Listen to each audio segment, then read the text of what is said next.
வணக்கம் வியூவர்ஸ். இன்றைக்கி நம்ம சாதிக்கலாமா சீரீஸில் தீமேட்டிக் அப்ரிசியேஷன் டெஸ்ட், அதாவது வந்து T18 சொல்லுவாங்க. எஸ்எஸ்பியில் மிக முக்கியமான ஒரு டெஸ்ட்டுங்க இது. இந்த டெஸ்ட்டு வந்து எப்போவுமே வந்து இது வந்து பிக்சர் பர்செப்ஷனே யூஸ் ஆகும். அதாவது ஃபஸ்ட் டேவும் யூஸ் ஆகும், செகண்ட் டேவும் மிக முக்கியமான ஒரு டெஸ்ட் இது. இதில் அப்படி என்ன கேட்டிங்கன்னா, ஒரு பிக்சர் கொடுப்பாங்க. அதை நீங்கள் வந்து 30 செகண்டுக்கு வந்து பார்க்கணும். பார்த்துட்டு 4 நிமிஷம் கொடுப்பாங்க உங்களுக்கு எழுதுறதுக்கு, ஸ்டோரி எழுதுறதுக்கு. 4 நிமிஷத்தில் எப்படி கதை எழுதலான்னு பார்த்தீங்கன்னா, ஒரு A4 பேப்பரை பாதியாக மடிச்சுக்கிட்டிங்கன்னு வச்சுக்கோங்களேன், எவ்வளோ வருதோ அவ்வளோ தாங்க இடம், அந்த இடத்துல மட்டும் கதை எழுதணுங்க நீங்கள். இந்த மாதிரி வந்து நீங்கள் வந்து 6 A4 ஷீட் பேப்பரை வந்து பாதியாக மடித்து 12 பாதி அப்படின்னா 12 ஸ்டோரி எழுதலாம். இந்த மாதிரி 12 ஸ்டோரி எழுதணும். 12வது ஸ்டோரி வந்து பிளாங்க் ஸ்டைல் கொடுத்துருவாங்க. உங்களுக்கு உங்களுடைய இன்ட்ரெஸ்டான ஸ்டோரி நீங்கள் எழுதிக்கலாம். அதில் எந்த ஸ்டோரி வேணால் உங்கள் மைண்டில் தோன்றதை எழுதிக்கலாம். சரி, ஸ்டோரி எழுதுறது இருக்கட்டும். என்ன மாதிரி ஸ்டோரி வரும்னு பார்த்தீங்கன்னா, பென்சில் ஸ்கெட்சாக தான் வருங்க ஃபுல்லாக. ஓகே, அந்த பென்சில் ஸ்கெட்சை பார்த்துட்டு எப்படி எழுதுறது அதை பார்த்தீங்கன்னா, பென்சில் ஸ்கெட்சில் வந்து அதில் வந்து நீங்கள் வந்து ஒரு ஹீரோவை ஐடென்டிஃபை பண்ணணும். அந்த ஹீரோ 3 ரூல்ஸ் இருக்குங்க இது எழுதுறதுக்கு. லாஜிக்கலாக எழுதணும், எந்த விதமான வந்து அதை எப்படி எழுதுங்க அப்புறம் பார்க்கலாம். அந்த மெயின் ரூல்ஸை மட்டும் பார்க்கலாம். அந்த ரூல்ஸ் என்னென்னா, ஹீரோ எதை பார்த்தாரு, ஹீரோ எதை செஞ்சார், ஹீரோவுக்கு என்ன கிடச்சிது. சரி, ஓகே, ஏதாவது ஒரு கதை எழுதிடலாமா? அந்த கதை எழுதுறதுக்குன்னு ஒரு கண்டென்ட்னு ஒன்று இருக்கும் இல்லையா? அந்த கதை எழுதுறதுக்குன்னு ஒரு ஒரு ஒரு ஒரு எது பேசிஸில் வச்சு எழுதுறது, ஆக்ஷன் கதையா, சென்டிமெண்ட் கதையா, காதல் கதையா, லவ் கதையான்னு கேட்டிங்கன்னா, அந்த கதையை எழுதுறதுக்கு ஆஃபீஸர் லைக் குவாலிட்டி அதில் இருக்கணுங்க. சரி, அப்போ இந்த ஆஃபீஸர் லைக் குவாலிட்டினா என்ன அப்படின்னு கேட்டிங்கன்னா, அது ஒரு 15 குவாலிட்டிஸ் இருக்குங்க. அதெல்லாம் நீங்கள் ஞாபகம் வச்சிங்கன்னா கன்ஃபியூஸ் ஆகிடுவீங்க. அந்த 15 குவாலிட்டிஸை வந்து டோட்டலாக அதை வந்து சம்மரியாக எடுத்தோம்னா, ஒரு ஹீரோக்கு குவாலிட்டி வந்து ஒரு 6 குவாலிட்டி வருங்க. அந்த 6 குவாலிட்டியில் பார்த்தீங்கன்னா, ஷார்ட் ஃபார்ம் ஞாபகம் வச்சுக்கணுன்னா HMARIH, இதை நீங்கள் ஞாபகம் வச்சுக்கணுங்க. HMARIHனா என்னன்னு கேட்டிங்கன்னா, ஷார்ட் ஃபார்மில் வந்து ஹெச்னா ஹார்ட், அந்த ஹீரோக்கு ஒரு நல்ல மனசு இருக்கணும். எம்னு பார்த்தீங்கன்னா, அந்த ஹீரோக்கு மைண்டு, அந்த மைண்டு வந்து ஷார்ப்பாக இருக்கணுங்க அவருக்கு. அண்ட் தென் ஏன்னு பார்த்தீங்கன்னா வந்து ஆக்ஷன், அந்த ஹீரோ வந்து ஸ்டோரியில் தயங்காமல் ஆக்ஷனில் இறங்கணும். ஆறுன்னு ரிலாக்ஸ்டு, அந்த ஹீரோ வந்து இதெல்லாம் செய்யும்போது ரிலாக்ஸ்டாக இருக்கணும். அண்ட் இனோவேட்டிவ், அவர் வந்து அவருடைய பிரெயினை யூஸ் பண்ணி எப்படி இனோவேட்டிவாக அந்த ப்ராப்ளமை சால்வ் பண்ணாருன்னு காமிக்கணும். ஹெச்ங்கிறது வந்து ஹாப்பி. இப்போது இதில் எழுதுறதுக்கு முன்னாடி நீங்கள் ஒரு ஞாபகம் வச்சுக்கிறது என்னென்னா, ஆர்மியில் வந்து எல்லாமே ஷார்ட் டேர்ம் க்ரைசிஸ் தாங்க இருக்குது, லாங் டேர்ம் க்ரைசிஸ் கிடையாது. லாங் டேர்ம் க்ரைசிஸ் சால்வ் பண்ணுறதுக்கு சயின்டிஸ்ட்டுங்க இருக்காங்க. ஷார்ட் டேர்ம் க்ரைசிஸ் சால்வ் பண்ணுறது தான் நீங்கள் வந்து இந்த ஃபோர்ஸஸ்க்கு வரீங்க. ஸோ ஃபோர்ஸஸில் சால்வ் பண்ணுறவங்க ஷார்ட் டேர்ம் க்ரைசிஸில் அவங்கக்கிட்ட இருக்கிற ரிசோர்ஸை வச்சு டக்குன்னு வந்து சொல்யூஷன் கொடுக்கறதுக்கு தான் அவங்க எடுக்கிறாங்க. நீங்கள் வந்து ஓவராக வந்து ரிசர்ச்சில் வந்து லாங் டேர்மில் நான் வந்து பாப்புலேஷனை கம்மி பண்ணேன், இல்லை வேலை வாய்ப்பை பெருசு போய் கொடுத்தேன், இப்படிலாம் எழுதுனீங்கன்னா நீங்கள் கண்டிப்பாக செலக்ட் ஆகவே மாட்டீங்க. அதுதான் ஷார்ட்டாக உங்களால் முடிஞ்சது நீங்கள் என்ன பண்ணீங்க, அந்த உங்களால் முடிஞ்ச அளவுக்கு நீங்கள் உங்கள் ரிசோர்ஸை யூஸ் பண்ணி பக்கத்தில் இருக்கிறவங்க ரிசோர்ஸை எப்படி கன்வின்ஸ் பண்ணுறீங்க, இது எல்லாமே வந்து இந்த HMARIHோட ஃபார்முலா யூஸ் பண்ணி நீங்கள் உள்ளே கம்பைல் பண்ணி ஒரு ஸ்டோரி எழுதணும். இப்போ நான் இப்படி சொன்னால் உங்களுக்கு புரியாது, அதனால தான் நம்ம வந்து ஒரு ஸ்டோரி எடுத்துப்போம். அதை நம்ம சாதிக்கலாம் வாங்கல, பல பேர் வந்து அவங்களுடைய ஸ்டோரிஸ் எழுதி அமைச்சிருக்காங்க. ஸோ அதை ஒரு எக்ஸாம்பிளாக வச்சு இன்றைக்கி உங்களுக்கு நான் சொல்கிறேன். உங்களுக்கும் இந்த மாதிரி ஒரு ஸ்டோரி எழுதி நீங்கள் எங்களுக்கு மெயில் பண்ணலாம். ஸோ இப்போ மொதல் பிக்சர் போகலாமா? எடுத்த உடனே முதல்ல பார்த்தீங்கன்னா, ஒரு ஆள் ஒரு ட்ராக்கில் நடந்து வராரு. புயல் அடிக்கிற மாதிரி இருக்குது, மழையும் பெஞ்சிட்டு இருக்கிற மாதிரி இருக்குது. அவர் மூஞ்ச மூடிட்டு திரும்பி வந்துட்டுருக்காருங்க. ஸோ இதில் க்ரைசிஸ் என்னவாக இருக்கலாம்? க்ரைசிஸ் இதில் என்னென்னா, புயல், காற்று, மழை, இது தாங்க க்ரைசிஸ். இப்போ நம்மளுடைய பேசிக் அடிப்படை ரூல் அப்ளை பண்ணிங்கன்னா, ஹீரோ என்ன பார்த்தாரு? இப்போ நம்ம எடுத்த உடனே நம்மளுடைய தம்புருள் என்ன, ஹீரோ என்ன பார்த்தாரு, யார் இருக்கா, ஃபஸ்ட்டு அந்த ஃபோட்டோ நல்லா வந்து கவனித்து நீங்கள் பார்க்கணுங்க.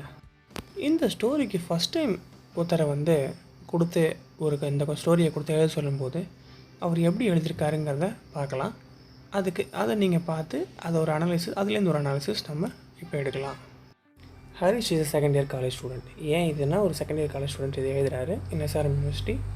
He along with his cousins went for Kodaikanal for trekking. Suddenly the climate changed and a heavy storm was formed. During that time Harish bravely tried to organize everybody.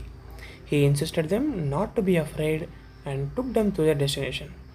One of the younger cousin was separated from others and he cried a lot. Finally, Harish found his younger cousin and stopped him from crying. At last, all cousins appreciated him for his bravery and boldness. After knowing, இப்போ இந்த ஸ்டோரியில் கரெக்ஷன்ஸ்னு பார்த்தீங்கன்னா, Harish is a second year college student in SRM University. Okay, good introduction. He along with his friends went for Kodaikanal for trekking. Okay, good. Suddenly the climate changed and heavy storm was formed. Okay. And during that time Harish bravely tried to organize everybody. Excellent. இது வரைக்கும் ஒரு சூப்பராக எழுதியிருக்காருங்க. இவருடைய ஆஃபீஸர்லி qualities ரொம்ப நல்லாயிருக்கு. இது வரைக்கும் திடீர்னு ஃபார்ம் வந்தவொடனே அவர் ஆர்கனைஸ், ஆனால் ட்ரைடுன்னு எழுதாதீங்க. ஹரீஷ் பிரேவ்லி ஆர்கனைஸ் எவ்ரிபடின்னு எழுதுங்க. உங்கள் மனசில் நீ பண்ணணும்னு நினைக்கிறத எழுதிருங்க, ட்ரை பண்ணாதீங்க. He insisted them not to be afraid and took them to a destination. இது எழுதுறதுக்கு பதிலாக he bravely went to the nearby shop, nearby help. He saw the map. Using the map, he went to the nearby destination. From there, they took a local guide and reached the destination. எழுதிருக்கலாம். Okay, இவர் என்ன இன்னும் எழுதுறாருன்னா, one of his younger brother was separated from others and cried a lot. அது தேவையில்லாமல் இப்போ எழுதுறாரு. Final இதை முன்னாடியே எழுதியிருக்காங்கன்னா இது தேவையே இல்லை. Harish found his younger brother and cousins and stop them from crying. இது எழுதுறதுக்கு பதில் அவர் இட்ஸ் அன் அச்சீவ்மெண்ட். அவர் எல்லாத்தையும் ரூட்டை மறந்துட்டாங்க, ஒரு புயல் மழையில் மாட்டிக்கிட்டாங்க. ஸோ அதை அவர் ஒரு லோக்கல் கைடை வச்சு அவர் எப்படி வீட்டுக்கு சேர்ந்ததே ஒரு பெரிய விஷயம். ஃபார் விச் கசின் எழுதாமல் செகண்ட் இயர் ஸ்டூடெண்ட்டுனால ஒரு காலேஜ் ட்ரிப் போயிருக்காங்க. அப்போ இந்த மாதிரி ஆகிருக்கு. அது மொத்த காலேஜ் ஸ்டூடெண்ட்ஸையும் எல்லாரையும் சேஃபாக ஹாஸ்டல் எடுத்துன்னு வந்ததுனால அவரோட ஹெச்ஓடி ரொம்ப பாராட்டினார்.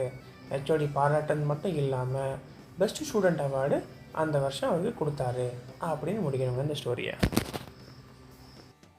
இப்படி நீங்கள் முடிக்கும்போது இதில் நம்ம HMI-RIH ஃபார்முலா போட்டு பார்த்தீங்கன்னா அங்கங்கே அந்த HMI-RIH குவாலிட்டிஸ், ஆஃபீஸர்லி குவாலிட்டிஸ் அங்கங்கே ஹரீஷ்ங்கிற அந்த கேரக்டர் காமிச்சிருக்காரு. ஹரீஷ்ங்கிற கேரக்டர் வேறு யாரும் இல்லைங்க, நீங்கள் தான்.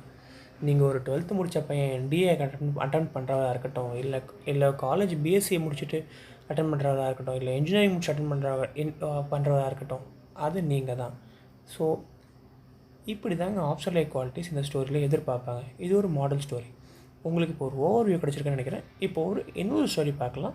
இன்னும் கொஞ்சம் தரவு அனாலிசிஸ் பண்ணும்போது இன்னும் கொஞ்சம் நல்லா புரியும். நெக்ஸ்ட் ஸ்டோரிக்கு வாங்க. நெக்ஸ்ட் ஸ்டோரிக்கு பார்க்கும்போது ஒரு கேரக்டர், 3 லேடிஸு, ஒரு பையன், பின்னாடி ஒருத்தர் அவருடைய வயலை பின்னாடி ஃபார்மிங் பண்ணிகிட்ருக்காரு. இப்போது இந்த ஸ்டோரிக்கு நம்ம ஒரு மாடல் ரெஸ்பான்ஸ் நம்மளுடைய சாதிக்கலாம் வாங்கல ஒருத்தர் எழுதி அமைச்சிருக்காரு. அதை நம்ம அனலைஸ் பண்ணலாம். Abdullah, a farmer who works on his field with his cattle, rowing and sowing the seeds for the next seasonal crops. It was a fine morning on a usual day. He started with his work on a field. He found a strange thing while sowing the seed. He was surprised and called the people around to show what he was found. Abdul found an ancient property of locker. அதாவது ஒரு அகழாய்வு ஆய்வு, ஒரு archaeological item கிடச்சிருக்கு. and informed the panchayat head regarding this.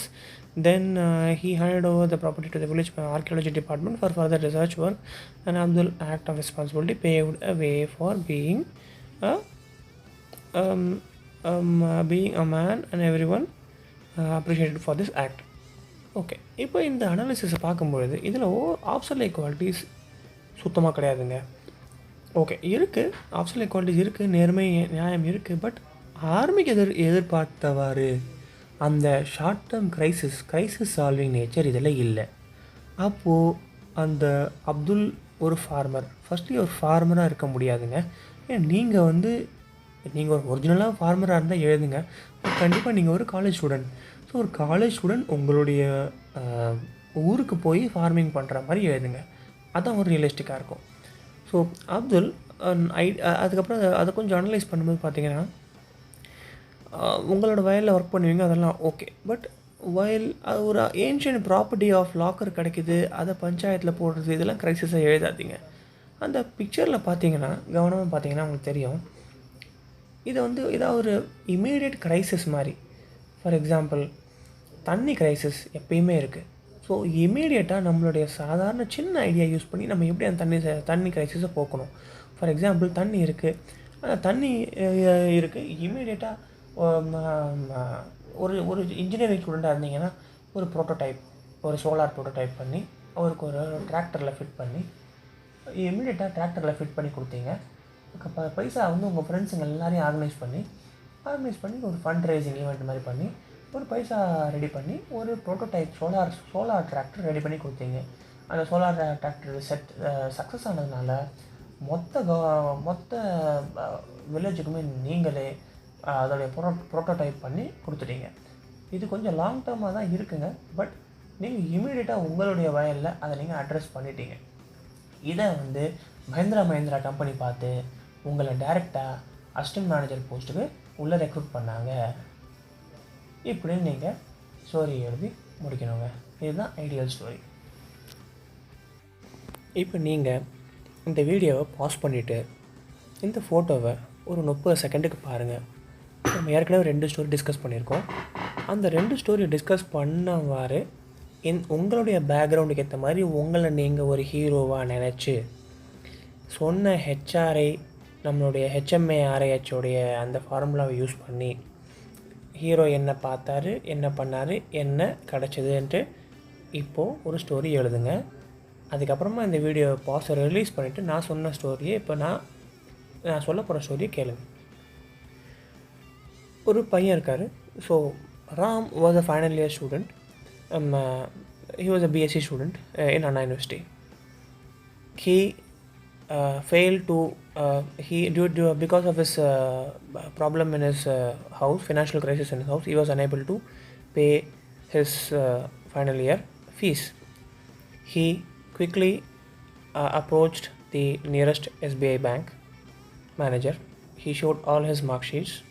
He convinced the manager that he will be able to pay the fee. He convinced the manager, and single-handedly he convinced the manager and got loan for his final year.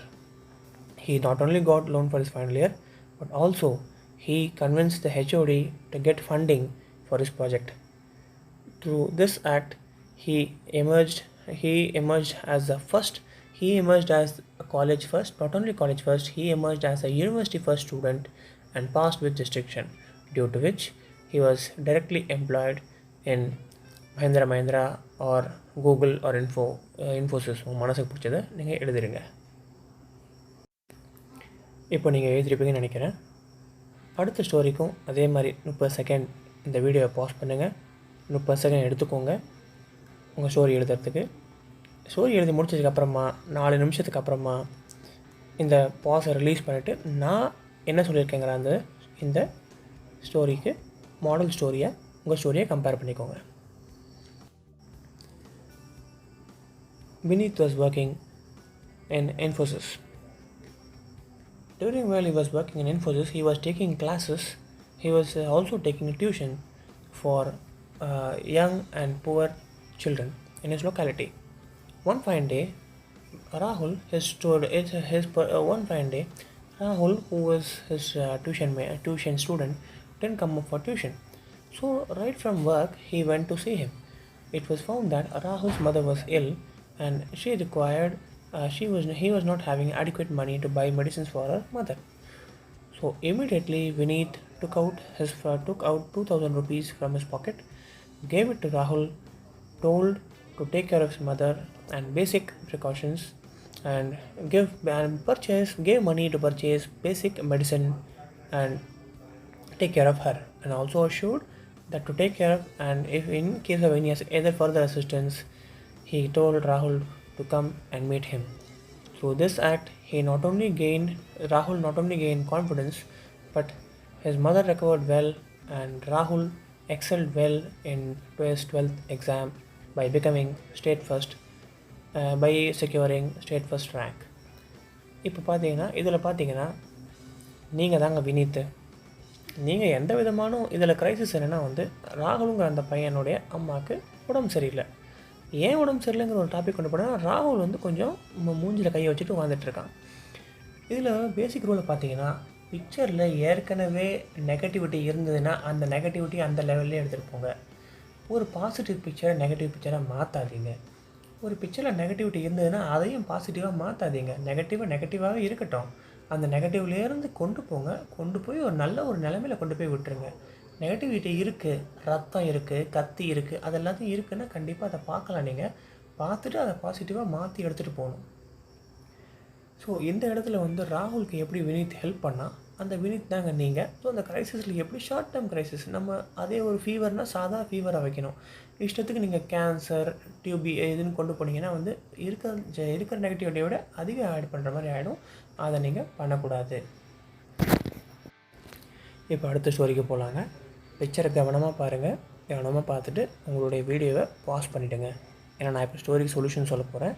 நீங்கள் 4 நிமிஷம் எடுத்துக்கிட்டு இந்த ஸ்டோரியை எழுதிட்டு நான் சொல்ல போகிறேன் அந்த கதையோடு எவாலுவேட் பண்ணுங்கள். இப்போ இந்த ஸ்டோரியை பார்த்தீங்கன்னா இதில் வந்து சில பேர் துப்பாக்கியை வச்சுக்கிட்டு போகிற மாதிரி இருக்குங்க. தாராளமாக நீங்கள் வந்து ஆர்மி ஸ்டோரியை இதில் இறக்கிடணும், யோசிக்கவே கூடாது. இல்லை ஏன்னா இப்போ வந்து இல்லை என்சிசியில் ஒரு எக்ஸசைஸ் பண்ணுற மாதிரி கூட நீங்கள் எழுதலாம். நீங்கள் என்சிசி ஸ்டூடெண்ட்டாக இருந்ததுன்னா. பட் ஆர்மி ஸ்டோரியும் நீங்கள் போடலாம்.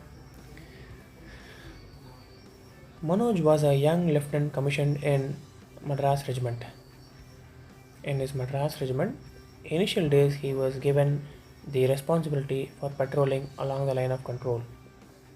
During patrolling, he and his party noticed some movement across the line of control. They immediately hid behind bushes and monitored the movement with binocular. They noticed that 5 group of unidentified person were trying to illegally cross the line of control. Manoj immediately gave a command to his troops and to fire on crossing the line of control. The group of people were carrying huge weapons on their back. Manoj and his team aimed thoroughly and he engaged the terrorists and then he eliminated them. Killed in eliminated them. For the action for which he was given Shaurya Chakra. இப்படின்னு சொல்லி முடிச்சிடலாங்க. இந்த மாதிரி ஒரு கிரிட்டிக்கலான picture வரும்போது உங்களுக்கு யோசிக்க தோணும். இங்கே இந்த பிக்சரில் ஒரு லேடி தண்ணி வந்து எடுக்கிறாங்க. குளத்துலேருந்தோ ரிவர்லேருந்தோ தண்ணி எடுக்கிறாங்க. இதில் தான் நான் இல்லையே எப்படி நான் என்ன எழுதுறதுன்னு கேட்டிங்கன்னா அதுக்கு வந்து நீங்கள் வந்து என்ன எழுதலாம்னா நீங்கள் வந்து ஒரு ஜாகிங்கோ இல்லை வந்து அந்த குளத்துல குளிச்சிட்ருக்கும் பொழுது அந்த நேரத்தில் நீங்கள் குளிச்சிட்ருக்கும் பொழுது இப்படி உங்களுக்கு தெரிஞ்ச வந்து பக்கத்து வீட்டுக்காரங்க தண்ணி எடுக்க வந்தாங்க. தண்ணி எடுக்க வந்தபோது நீங்கள் இன்ட்ரொடக்ஷன் வந்து அதே மாதிரி தாங்க கொடுக்கணும். அந்த மாதிரி நீங்கள் ஒரு கம்பெனியில் ஒர்க் பண்ணுறீங்க, இல்லை காலேஜில் ஒர்க் பண்ணுறீங்க, காலேஜில் படிச்சுட்ருக்கீங்க, கொடுத்துட்டு நீங்கள் ஒரு குளத்துல குளிச்சுட்டு இருக்கும்போது இவங்க வந்து தண்ணி எடுக்க வந்தாங்க. தண்ணி எடுக்க வந்தபோது அங்கே கொஞ்சம் ஸ்லிப்பரியாக இருந்ததுனால வழுக்கி விழுந்துட்டாங்க. உடனே நீங்கள் குளிச்சுட்டே இருந்தபோது அவங்க வழுக்கி விழுறதை பார்த்துட்டு வழுக்கி விழுந்துட்டாங்க. ஆனால் அவங்களால ஸ்விம்மிங் பண்ணி அவங்களால மேலே வர முடியல. ஏன்னா அவங்களுக்கு ஸ்விம்மிங் தெரியல. அவங்க ஹெல்ப்புக்கு கத்தும்போது நீங்கள் உடனே விரைந்து போய் இங்கே தாங்க நீங்கள் உங்கள் ப்ரெசன்ஸ் ஆஃப் மைண்டை யூஸ் பண்ணணும். அவங்க முடியை பிடிச்சி அவங்கள ஸ்விம்மிங் பண்ணி திரும்ப எடுத்துகிட்டு வந்தீங்க கரைக்கு. இந்த மாதிரி சின்ன சின்ன விஷயங்கள் ப்ரெசன்ஸ் ஆஃப் மைண்டுடைய இதை நீங்கள் ஆட் பண்ணுங்க. அப்போ தான் நம்மளுடைய பேசிக் ஃபார்முலாலேருந்து சின்ன சின்ன ப்ரெசன்ஸ் ஆஃப் மைண்ட் இருக்கிறதெல்லாம் நீங்கள் அதில் ஆட் பண்ணணும்.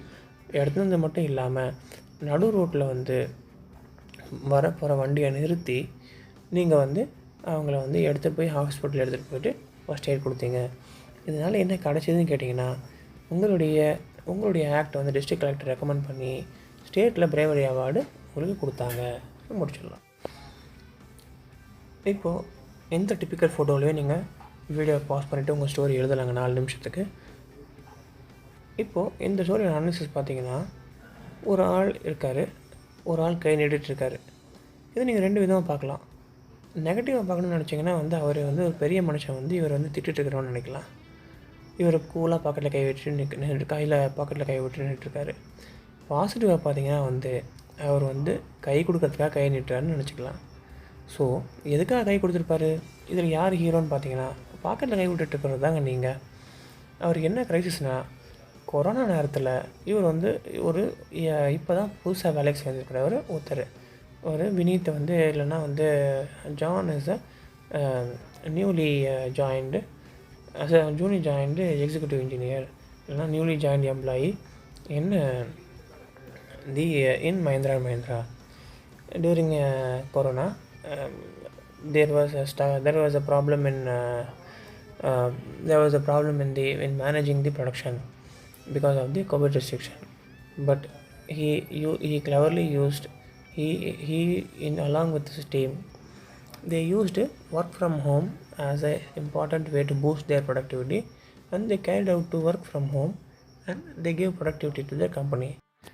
Because of this act of intelligence, John got promoted as a deputy manager அப்படின்னு நீங்கள் எழுதி முடிச்சிடலாங்க.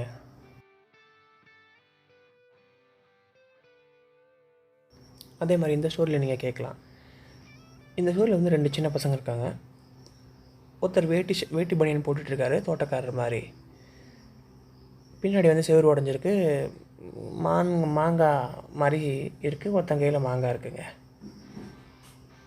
அப்போது இது எப்படி நீங்கள் எழுதலாம்னா, தோட்டக்காரன் பிடிச்சிட்டு போய் அடின்னு அடிக்கிறான் அப்படின்னு நீங்கள் எழுதுனீங்கன்னா உங்களுக்கு நீங்கள் வந்து மார்க் வாங்க முடியாதுங்க. அந்த தோட்டக்காரன் நீங்களாக கூட இருக்கலாம். நீங்கள் வந்து கம்பெனியில் ஒர்க் பண்ணிகிட்ருக்கலாம், ஊருக்கு போனீங்கன்னா உங்களோட தோட்டத்தில் நீங்கள் ஒர்க் பண்ணிகிட்டு இருந்தீங்க. அப்போது 2 ஸ்கூல் பசங்க செவுத்து மேலே ஏறி, புதுசாக கட்டியிருக்கிற அந்த செவுத்து மேலே ஏறி மாங்காய் பறிக்க போனாங்க. அந்த நேரத்தில் அவங்க செவுரு வந்து ஈரமாக இருந்த காரணத்தினால, இல்லை வந்து செவுரு வந்து ஒரு சின்ன ஓப்பனிங் இருந்தது, அந்த ஓப்பனிங் வழியாக வந்து இல்லை செவுரு ஈரமாக இருந்த காரணத்தினால மேலே ஏறியிருக்காங்க. ஏறும் பொழுது அந்த செவுரு இடிஞ்சு கீழே விழுந்து அவங்களுக்கு அடிபட்டிருக்கு. உடனே அந்த 2 பசங்களையும் நீங்கள் கூட்டிகிட்டு போய் ஃபஸ்ட் எய்ட் கொடுத்து அவங்கள ஸ்கூலுக்கு கொண்டு போய் ஸ்கூலில் கொண்டு போய் விட்டுட்டு அவங்களுடைய பேரண்ட்ஸுக்கும் நீங்கள் சொல்லிட்டீங்க. ஸோ இந்த மாதிரி நீங்கள் யோசிக்க தாங்க உங்களுக்கு வரும். இந்த பிடிச்சிருந்த எக்ஸ்ப்ளனேஷன் உங்களுக்கு பிடிச்சிருக்குன்னு நினைக்கிறேன். கண்டிப்பாக சப்ஸ்கிரைப் பண்ணுங்கள். பிகாஸ் அடுத்த நம்ம சீரீஸில் வந்து WITயை பற்றி டீட்டெயிலாக உள்ளே போகும். அந்த அப்டேட்ஸ்லாம் உங்களுக்கு கண்டிப்பாக வந்து தெரிவிக்கணும். அண்ட் டெய்லி நம்மளுக்கு வர்றது எல்லாத்தையும் நம்ம இந்த சேனலில் வீடியோஸு போஸ்ட் பண்ணிட்டே இருப்போம். நன்றி. ஜெய்ஹிந்த்.